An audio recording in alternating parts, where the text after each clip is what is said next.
Yung ganun ka-crispy at masarap, akalain mo bang gawa sa talong yan?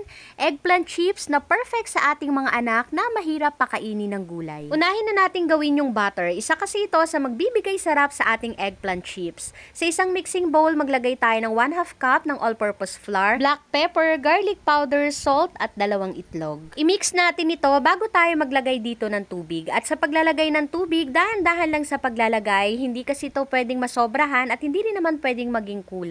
At dapat maging ganito lang yung consistency. I-mix lang natin ito at ganitong consistency yung hinahanap natin. At mag-add din pala tayo dito ng 1/2 tablespoon ng brown sugar. After natin maihanda yung butter, iset aside muna. Next, kakailanganin natin ng eggplant at may 6 na piraso ako dito. Hinugasan ko na rin po pala ito.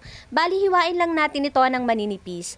Medyo maliliit pala itong nabili ko. Mas okay sana yung malalaki. Mas maganda kasing gawin yung eggplant chips. Yung ganito kaninipis na hiwa, sakto na po yan para once na na-coat na natin dito sa ating butter mixture at sa breadcrumbs, crunchy na yan once na maluto. Tignan nyo naman, isa pa lang yung hiniwa natin pero ang dami na. After natin mahiwa yung eggplant, idiretso na nating ilagay sa butter mixture para hindi mangitim.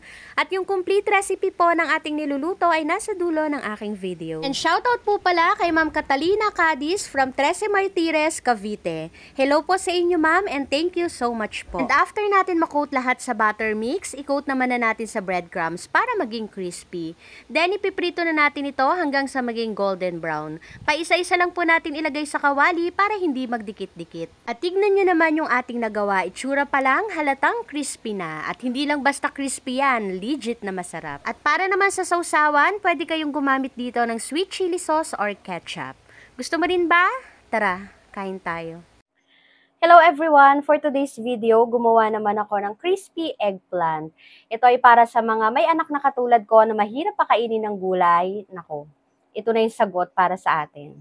Kasi itong ginawa ko ay hindi nila inakalang gulay. Lalo na si Mizu, isa sa mga anak ko na mahirap pakainin ng gulay. Ito ngayon yung kanyang inulam.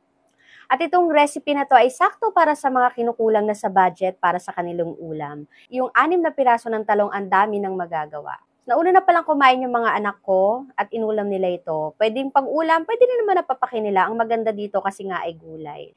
Ito palang nasa gitna ay sweet chili sauce. So nasa sa inyo na po kung anong gusto nyong sausawan. Pero yung mga anak ko nung kumain sila, ketchup yung ginawa nilang sausawan. Ang crunchy. At hindi lang siya basta crunchy. Masarap. Dahil dun sa butter na ginawa natin kanina.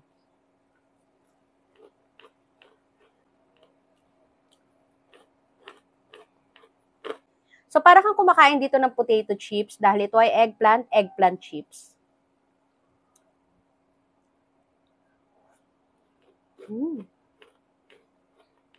Ang sarap.